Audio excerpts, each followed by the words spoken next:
right, it is hot in here. Yeah, no, I had to take off my cardigan. Oh man, it feels like we're reviewing this in the summer, but it's November. What was I thinking? Wearing this sweater and this jacket on this lovely summertime sunny November day. Oh gosh! All right, I love it when we.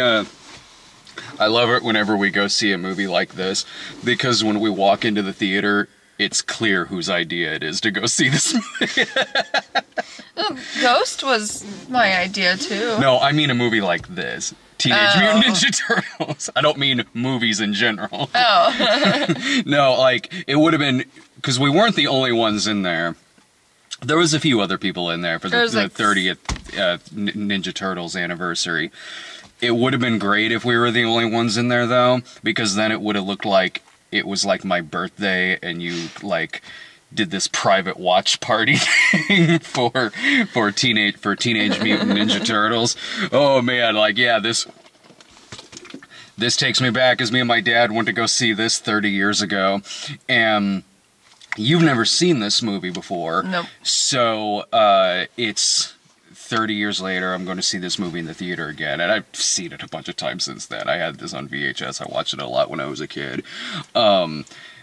But both situations are kind of the same, whereas 30 years ago when I was with my dad, again, definitely my idea to go see this movie. So I'm like your dad? You were just like my father in the year 1990. Can you dress up like your dad? Can you dress up like my dad? Yeah. And I'll dress up like I'm 9 years old. Recreate this memory. Well, I don't know. I kind of still dress like I'm 9. Wear this wig for me. Right, yeah. So all right, have you not even seen like really clips or anything? Like was your brother not into this at all? No. Yeah. I really am not familiar with any of the material at all. So clearly I'm the best one to talk about. No, you are. Because that makes it fun. That makes it fun. So, well, the drum roll is like, so what did you think of this movie? It was fun. Did you actually like it, or is this like Screwballs, where it's like I'm gonna pretend that I like it? Okay, yeah. So backstory: he showed me Screwballs, and this was early when we were dating, or shortly after we were married. I don't remember, but it was or right before, sometime early. If you haven't seen Screwballs, it's a 1983 like sex comedy. And I love it. It's one of my favorites. You were telling me like it's one of my favorite movies, and I was like, okay, and I watched it, and I was like, yeah, it was good. Right, I was to spare your feelings. Yeah, but I was shocked when you said that, though. I was like, okay, I thought, all right. No, you said you thought I would like it. Well, because I'm not gonna tell you, oh no, you're gonna hate it, because then you won't watch it with me. Well, I like hate watching things, but anyway. Sure, so Ninja Turtles. Yeah, so no, I thought it was actually funny. Like, I thought it was fun. I like Jim Henson stuff. Yeah. A lot. The puppeteering. Yeah, and Brian Henson's work on it and everything. Yeah. So I like that. And there was some pretty funny stuff in it, like with when they're actually like little turtles and the flashback scenes. Yeah, the flashback scenes. And Splinter was really cute, I thought. Yeah. No, yeah, it was because I've seen this movie a bunch of times. It's been a while since I've seen it, but I watched it so many times when I was a kid. Like, it was still all pretty fresh in my head. There was still some really good laughs I got out of this, like when they were doing that show-offing with the nunchucks with Michelangelo and the dude from the Foot Clan. It took me a while to warm up to the Turtles, honestly. I knew it would. Yeah. Because I know that is so not your kind of personality for a lead character in a film. Yeah. So there was part of me where I was like, I think she'll like this movie. I think she'll like it better than she thinks she will, but I go like, I think there will be steps. I think in the opening scene, she'll be like, okay, this is going somewhere interesting when it's the city and things are getting stolen, and it kind of sets up that universe in New York. And I go, but when the Turtles first come into it, I have a feeling it'll take a dip, but then come back somewhere along the way. That's exactly what happened. At first I was like, I don't know. I don't know if I'm going to like these characters very much. Because they were just cowabunga. No, they don't say that till the end. Yeah, whatever. Everything, whatever slang they want to Sure. use. They weren't really characters to me. They were just saying stupid stuff and annoying. And a lot of Turtles fans are going to be like, No, because you have a way about you, which is, like, rare on the internet. It's really rare. To where, like, and please take this as a compliment, if you didn't like this movie and you came on here and were like, man, this shit is stupid, I don't like this, I didn't grow up with this shit, this is not for me, you have a way about you that I don't see anyone getting mad at that because you're too endearing when you're talking about it, like... Thank you. Well, thank you, honey. Whereas if I did it, I'd probably get my ass handed to me. Well, I didn't say it wasn't my thing or anything. But let's say you did. Let's say you really didn't like this movie and you came on talking about it. I wouldn't see you getting flack for it. Maybe. Because you've just got a way about you to where it's like, yeah, okay, this makes sense. You probably wouldn't like this. Well, thank you. But yeah, like, it took me a while to like the characters. And there was only, like, maybe 2 of the characters that really stood out as a character. Raphael and Michelangelo. The blue one. Sorry, the blue one. Or, I'm sorry, Leonardo. Okay, yeah, the blue. Boy, did a lot of people just hit pause right there to correct me. Those are the only 2 that really stood out as characters. Yeah, the other 2 are Michelangelo and Donatello are more jokey, one-linery in this. I mean, they still get their moments. I guess I couldn't tell the difference between the 2 if you asked me, honestly. Sure. But, I mean, I would just say, oh, it's the orange one, or what, orange? Michelangelo. Orange and purple? Yeah. I would just say that. No, they definitely give... Raphael. Yeah, about... It's, like, more the feisty one, and the blue one, Leonardo. Leonardo, yeah. Yeah. No, you can tell that that's where the most of their focus went in terms of, like, all right, we got to put a lot of focus here on a couple of them. Most of that is on Raphael, which does, to me anyway, makes him the most likable of the 4. But what the movie... I like Leonardo more. No. Oh, did you really? Oh, yeah. I liked Raphael. He was kind of a baby. He was, but, like, he got the most character development. Yeah, well, I thought Leonardo was more, like, sympathetic. Like, he was watching over Raphael when Raphael was kind of in, like, that comatose state. And he was just, like, sitting... plopped in the bathtub. Yeah, and he was, like, watching over... I thought he was the most, like, caring. No, you can tell he's their leader. And they do put a lot of work into, like, setting him apart from the three others. Yeah. But it is Leonardo and Raphael that you could tell that the writers were the most focused on. Mm-hmm. But so when I saw this 30 years ago, and my dad went with me, and so my dad would also have seen it past then too, because I had the tape and I would watch the tape a lot. He was fine with this movie. Like, this one he was fine. It was like I was telling you on the way home. It's not something he would have seen if it wasn't, you know, me who was wanting to go see it. If his son wasn't definitely the target demographic for this movie. But I can see, watching it these years later, like, I was like, I could see why my dad would have been fine with this one. Because it is... Because me and my dad have always really liked vigilante movies a lot. And if there's one thing I really, really, really like about this movie is that, yeah, it's got all of, like, the typical Turtles stuff in it with the slang, the one-liners, the jokes, the pizza, and all that. But it's like in a trauma movie universe. I like the set designs a lot. Yeah. It's very dark. It's like it's like out of a Bronson movie or a Cannon film. Like, they really do... I mean, you know, of course it doesn't get as dark as, like, the first Death Wish movie or anything like that, but it is... They do a good job of establishing the city and kind of the grit and grime of the city. It's like Gotham a little bit. A little, yeah. Like, to where... Alright, yeah, we're following around these fun turtle characters, but they do a good job of setting up the world. Like, you could get seriously hurt in this universe. Yeah. I really liked April. But I feel like she kind of, like, her character stops after, like towards the end. When they bring, like, Casey Jones into it? No, yeah, maybe, like, towards the end of it, like, the last 20, 30 minutes. I felt like she was very heavily involved in the plot, and then they kind of, like, dropped her. Well, I didn't think they did, because they bring her back, well, she has a thing at the end with, like, Charles and getting her job back and everything. She's great in this movie. She's my favorite April O'Neil. I love April in this. Judith but I was Hoag, just saying, yeah. She's fantastic. She has like really genuine reactions to everything that's going on. She looks and feels like she'd be a reporter in New York in 1990. Yeah, and then like Splinter, like when she like wakes up and Splinter's like in her face, and she's like, ah. I mean, I get it why, like, because we're kind of following along with her a little bit, and we see her reaction to the Turtles and them becoming friends.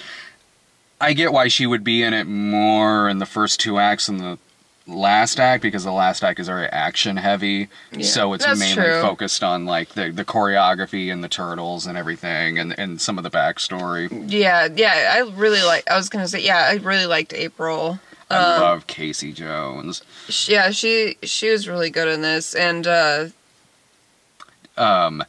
Casey Jones, I'm sorry. Elias Koteas. Oh, okay, yeah. Yeah, because he looks good in that. He looks like somebody, and this is, again, why I dig the hell out of this movie, because he looks like, he looks and acts like somebody who would be in a movie like The Exterminator, or one of the harder, like, vigilante movies. He looks like a guy who lives on the streets, and, like, can fight, and is, like, kind of just going through the alleys beating up people and shit like that. Like, so, and because of all that, because of how good a job they do of making this a fairly gritty looking movie, it was what warmed me up to it when I was a kid, other than, you know, I watched the cartoon, so I definitely wanted to see the movie, and I had some of the toys, was that it was a movie that had all the stuff in it that a kid at that time would want to see, which is the Turtles doing their silly things, and like the one-liners, the pizza, the soundtrack, and everything.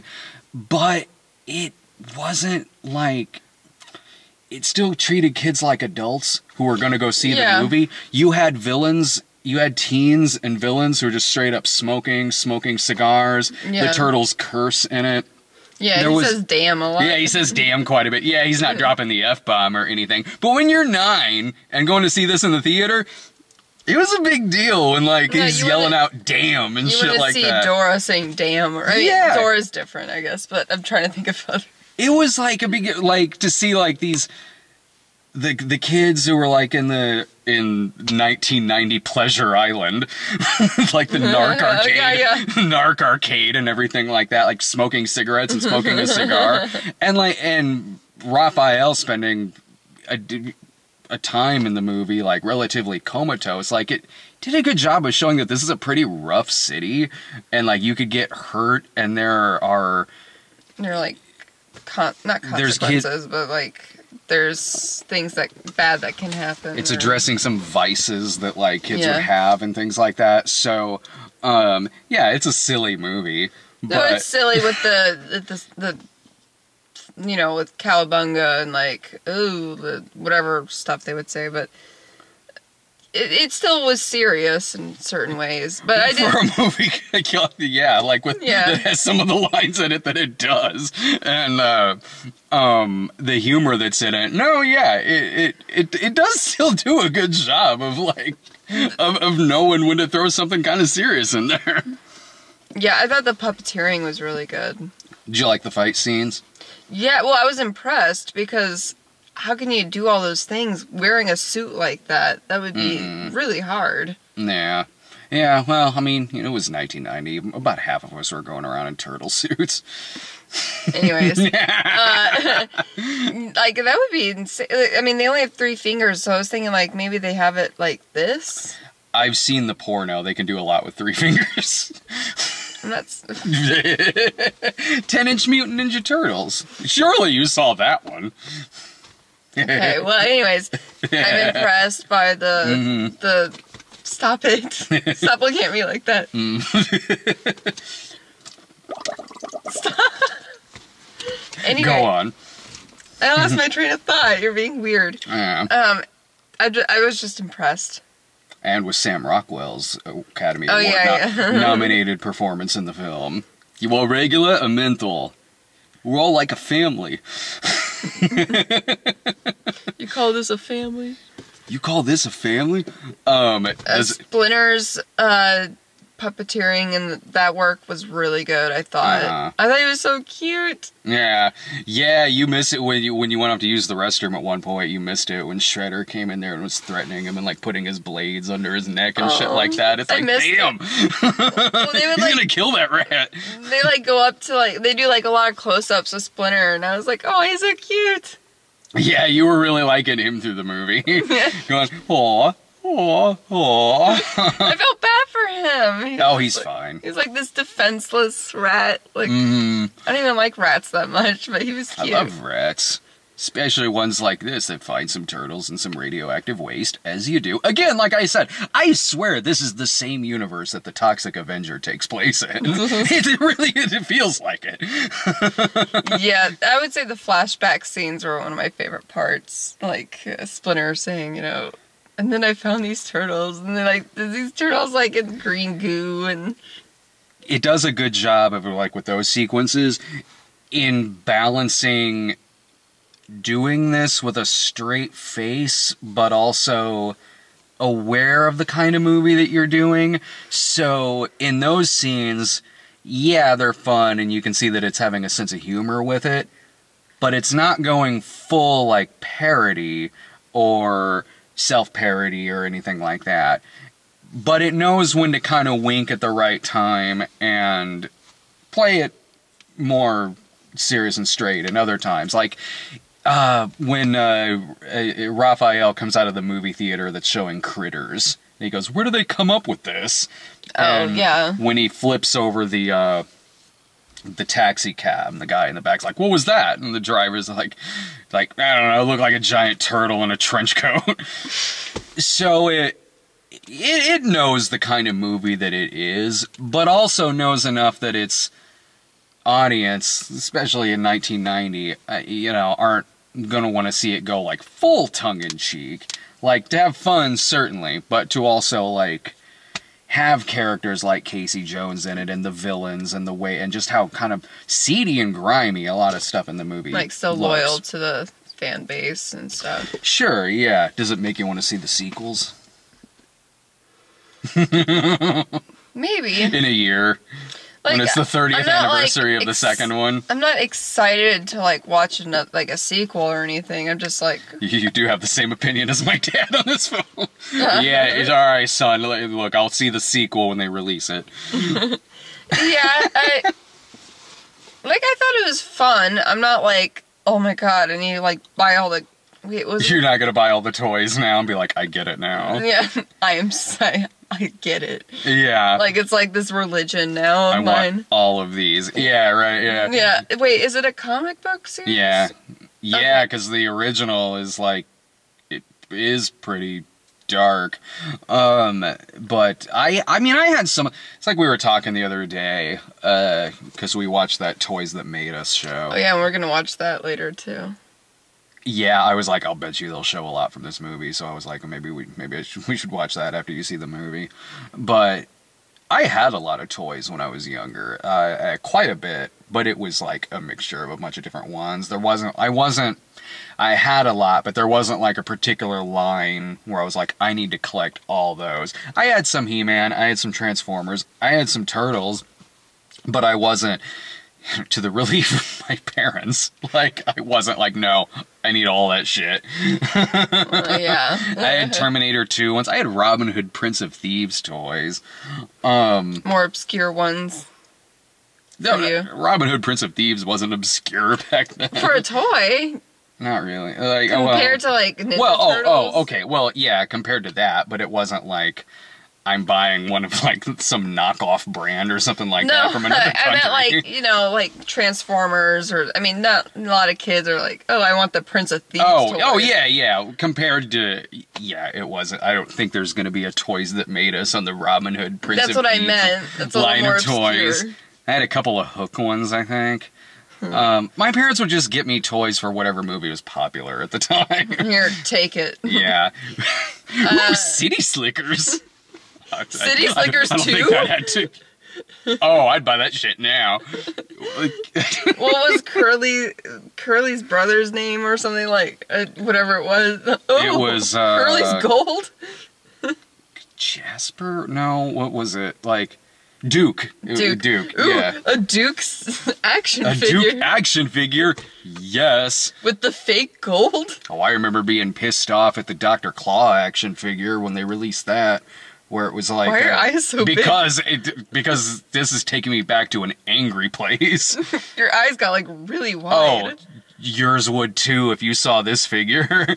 It was the only way you could see Dr. Claw's face from Inspector Gadget, and they put out this toy. Everyone saw it and was like, "Bullshit! He looks like that." No. Anyways, we're Don't even get me started. A little bit. Oh, I had some. I had Donatello in the, or I had one of them in the trench coat and the hat. I had one of them that turns into like kind of transforms into a regular turtle. I had a few others, but with the second movie, next year we should totally do something on the second movie. Like the second one's still kind of great, but the second one's great in like that is a time capsule of 1991. This was very when 1990. This was 1990. Yeah. Mm-hmm. It was very, it had like a rap song at the end, and every movie did. Every movie back then did. Even Schindler's List. You made a list. So, that just sounds like they just did like a what do you call, like sampling a Santa Claus song. No, the second one, if you thought this was like kind of that 89 to 92 sort of era and style, the second one, multiply that shit by like 100, and that's what the second movie is. And the second one's not as good as this, but the second one is still kind of great in a way because like the dumb shit they have them do. They wouldn't let them use their freaking weapons in that movie, so they're fighting people with yo-yos and shit. So what? I'm like, well, that's a creative way around it, I guess. And then Vanilla Ice popping up in the movie. Oh, wow. Yeah, they don't bring Casey Jones back, though. He's not in the second one. And Paige Turco played April. But they bring Casey Jones back in the third one, but the third one's terrible. How many are there? There's 3. Oh. Of the live act of this series, there's 3. Yeah, how would you compare it to the Michael Bay one? I'll get on that in a second, but the third movie sucked. Just watch James Rolfe's video on the third movie. He breaks it down hardcore.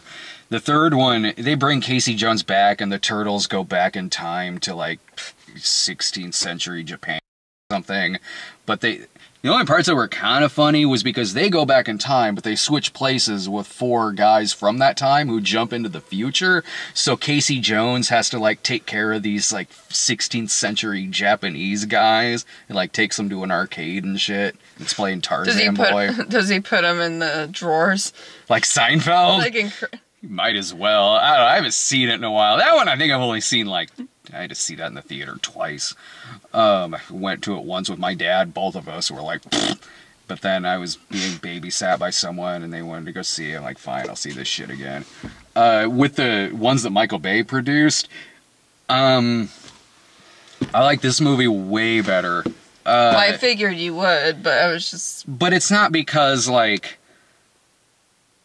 I'm not a huge collector of this. It's like, of course I'm nostalgic for it, because, like, who in my demographic probably isn't, if you were, like, born around the same time I was.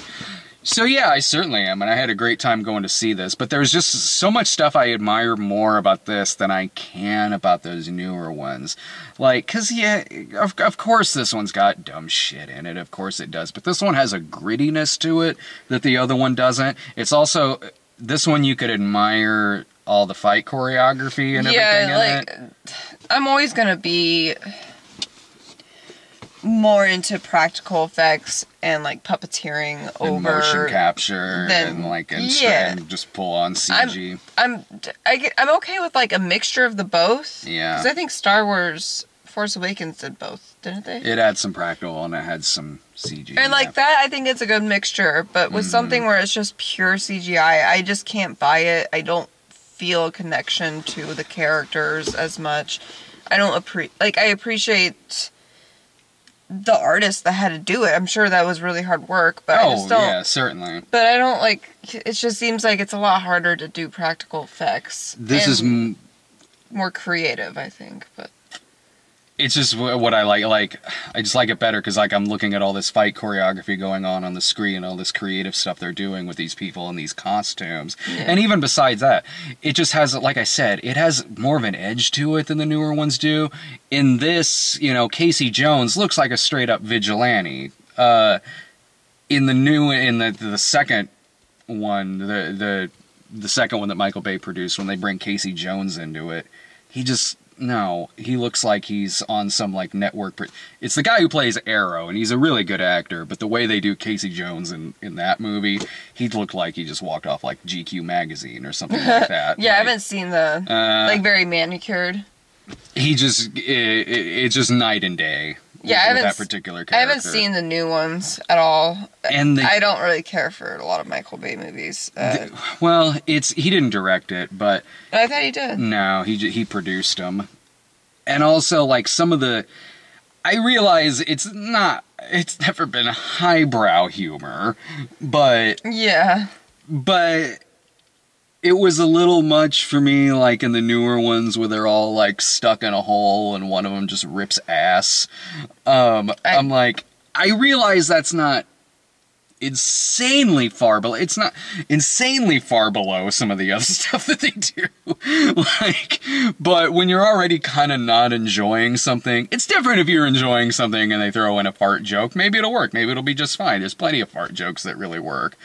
But when you're already kind of not with it, and it's like, yeah, all right. Well, there's enough stuff in this one. Like I was saying, it took me a while to warm up to the characters or to enjoy a lot of the humor. But when I was doing, like, cute stuff, like the flashbacks and enjoying the puppeteering, and there were some jokes thrown in there that were pretty funny. It made up for a lot of, like, stuff I didn't care for.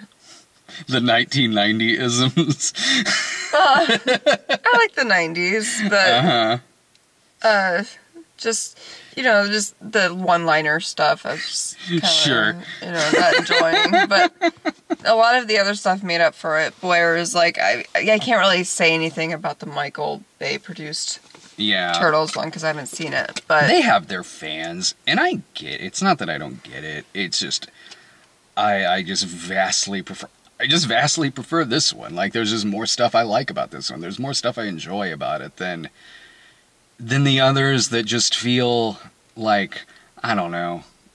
Structurally, it was really all over the place. Not the first one that Bay did. Structurally, it's all over the place because of a lot of reshoots and everything. And it certainly feels more like a, I don't know, just like a very giant, mass-produced product of a movie. Like trying to make money. Which of course, I mean it's not like this one's not. But this one also, like, I don't know, like, I got a lot of respect for it in how, like, it does very much look like kind of an indie action movie, because it is. Like, at its time, I don't know what passed it, but at its time, it was the most profitable independent movie of all time, because technically it's an indie flick. Yeah. But no, I had a good time going to see this again. No, yeah, I don't regret watching it. I had a fun time. I'm just saying, like, you would have been like my dad, where it's like, you're only here because I really wanted to see it again. I wanted to see it. You wouldn't have gone to see this on your own. Not on my own. If we weren't together, it wouldn't have been on my radar. But yeah, you know, you're like, oh, it's. No, go ahead. Jeez. You were Sometimes I move. Well, no, but the way you did it was really quick and weird. Yeah. the way when you were saying like, oh, it's out in theaters again, I was like, oh, cool. Mm-hmm. I'll see it. Uh-huh. No, it was, will you go see this with me? No, it was not. Yes, it was. It was not, hey, they're bringing back Turtles. And your reaction was not, oh, cool, I'll go see that. That's not what happened. Exactly, it's not what happened. It was me going, come on, let's go see this. It'll be great. And you're like, what if I hate it? And I go, I don't think you'll hate it. I go, I don't know if you'll love it, but I don't think you'll hate it. You're such a jerk. Where's the bucket? Oh yeah, this was great too. Like, cause we got popcorn from the we got a bucket of popcorn from the pre-COVID era. So it's like not just like Mulan right there, but Mulan March 27th. Ooh, well, this bucket has an expiration date. God, what a world we live in. I know, it's like, hey, remember when that was gonna be in theaters? It says right here, March 27th. That's kind of a cool collectible, though, that we have. No, yeah, it is. Plus, when the Regal was briefly opened again, when Tenet came out, if you went in there, they still had, like, posters up for what was originally supposed to come out in theaters. So, I'd be in the arcade area, and there was a poster for, Artemis Fowl. And I looked at that and went, thank Christ I didn't see that in a theater. Because of course I would have. Like, I see everything else. Did we see Ghost in Cinemark or Regal? Oh, Ghost was over in the Cinemark. Regal closed again like a few weeks ago. I don't remember. But any final thoughts, honey? No. I think we're just gonna buy some champagne and pizza. And pizza too. I like, when you left, I go like, I'm really in the mood for pizza. And it seemed like you were about to say, like, why are you... And then you cut it off as if, oh, well, the obvious answer, why is he in the mood for pizza? We just watched Teenage Mutant Ninja Turtles. Well, you want anchovy pizza. Which they do. The Turtles don't like anchovies in this one. But I disagree. I really like anchovies a lot. I disagree with the Turtles on that. Flies, stink bugs, that's okay. All right, everyone. Well, that was fun to talk about that. Yeah. Thanks for watching. Bye. See ya.